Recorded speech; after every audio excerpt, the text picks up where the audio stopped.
कभी सोचा है कि सरकार, जो लाखों लोगों से बनी एक बहुत बड़ी इकाई है, वो एक आवाज में, एक आधिकारिक लहजे में बात कैसे करती है? ये सब होता है एक छिपी हुई, औपचारिक भाषा के जरिए, और आज हम इसी भाषा के कोड को समझने वाले हैं।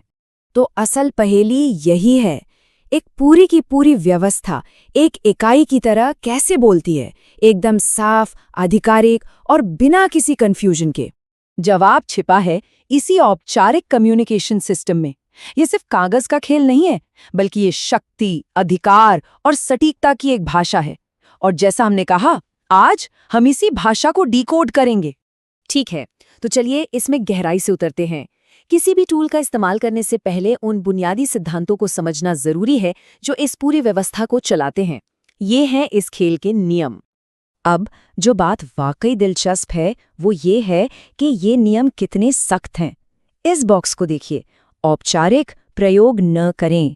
इसमें आग्रह, कृपया और प्रिय जैसे शब्दों पर पूरी तरह से रोक है। ऐसा इसलिए है ताकि व्यक्तिगत भावनाओं को पूरी तरह से खत्म किया जा सके, जिससे आवाज किसी एक इंसान की नहीं बल्कि पूरे पद की लगे। और ये सब कुछ इसी एक बुनियादी फर्क पर टिका है। उत्तम पुरुष यानी मैं का इस्तेमाल कम्युनिकेशन को पर्सनल बना देता है, लेकिन सरकारी कामकाज में तो न्यूट्रलिटी सबसे ऊपर है। इसलिए अन्य पुरुष का इस्तेमाल होता है, जहां बातें सीधे तौर पर नहीं बल्कि एक सिस्टम के जरिए कही जाती हैं।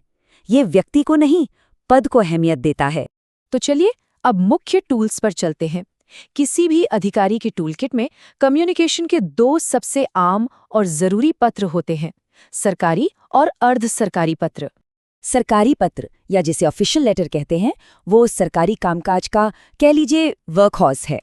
जब भी कोई पॉलिसी, फैसला या आदेश एक दफ्तर से दूसरे दफ्तर भेजा जाता है तो इसी का इस्तेमाल होता है।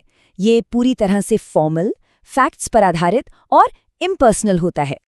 और जरा इसकी बनावट तो देखे, कितनी व्यवस्थित है। पत्रांक से लेकर पृष्ठांकन तक हर चीज की एक तय जगह और मकसद है। इसकी शुरुआती लाइन अक्सर होती है, मुझे ये कहने का निर्देश हुआ है कि, जो फिर से यही दिखाती है कि ये एक व्यक्ति नहीं बल्कि पूरा सिस्टम बोल रहा है। ये एक बहुत जरूरी सवाल है।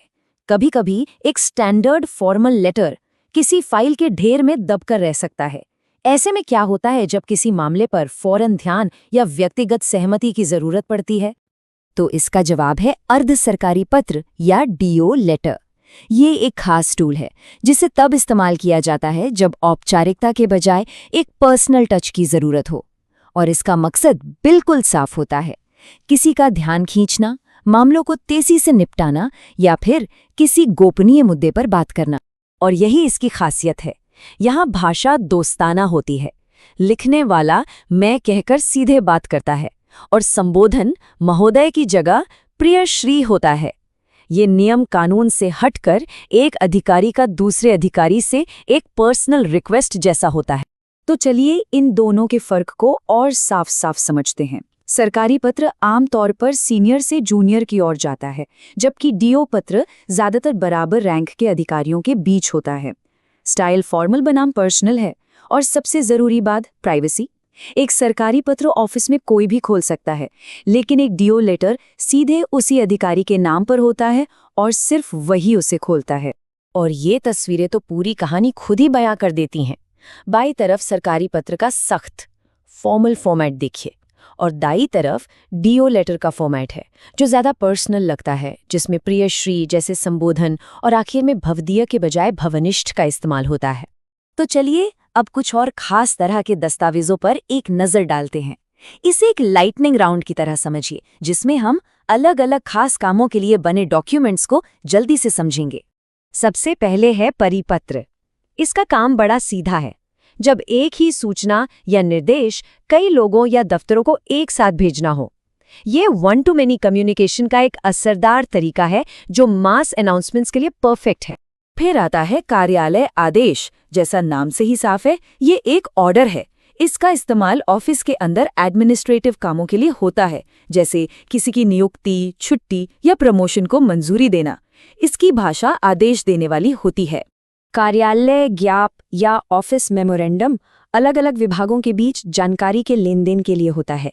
इसमें कोई फॉर्मल सैल्यूटेशन या क्लोजिंग नहीं होती।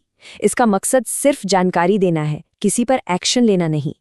और आखिर में है अधिसूचना यानी नोटिफिकेशन। ये समझिए कि ये कम्युनिकेशन का सबसे ऊंचा स्तर है।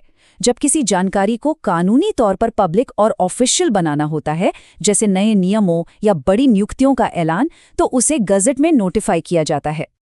अभी तक हमने देखा कि सरकार बाहर कैसे बात करती है, लेकिन कोई भी चिट्ठी भेजे जाने से पहले पर्दे के पीछे बहुत काम होता है। तो चलिए अब उस अंदरूनी प्रक्रिया को देखते हैं। इसे कहते हैं टिप्पण या नोटिंग। असल में ये सरकार का सोचने का तरीका है जिसे कागज पर उतारा जाता है। जब कोई मामला सामने आता है तो अधिकारी उस पर अपनी राय और सुझाव लिखते हैं, जो आगे चलकर आखिरी फैसले का आधार बनता है। और ये है प्रतिवेदन या रिपोर्ट। जब किसी मामले की गहराई से जांच की जरूरत होती है तो एक कमेटी बनाई जाती है। वो कमेटी डीप स्टडी करती है, फैक्ट्स इकट्ठा करती है, उनका एनालिसिस करती है और आखिर में अपने नतीजों और सुझावों के साथ एक रिपोर्ट पेश करती है। तो हमने इतने सारे नियम, फॉर्मेट और दस्तावेज देखे, लेकिन बड़ा सवाल ये है कि ये सब इतना जरूरी क्यों है? चलिए अब इन फॉर्मल नियमों को उनकी असली दुनिया के असर से जोड़कर देखते हैं। आज की इस तेज तर्रार दुनिया में ये सवाल पूछना बहुत स्वाभाविक है। जब एक क्लिक में मैसेज भेजे जा सकते हैं तो इन पेचीदा और समय लेने वाले तरीकों का क्या मतलब है? जवाब है बिल्कुल, बल्कि आज ये पहले से कहीं ज्यादा प्रासंगिक है। ये सिस्टम पक्का करता है कि सरकारी बातचीत में कोई भी गलतफहमी की गुंजाइश ना हो। हर शब्द का एक तय मतलब होता है, हर फैसले का एक लिखित रिकॉर्ड होता है और हर आदेश के लिए कोई ना कोई जवाबदेह होता है। ये सिर्फ ब्यूरोक्रेसी नहीं है, ये एक साफ सुथरे, जवाबदेह और स्थिर शासन की नींव है।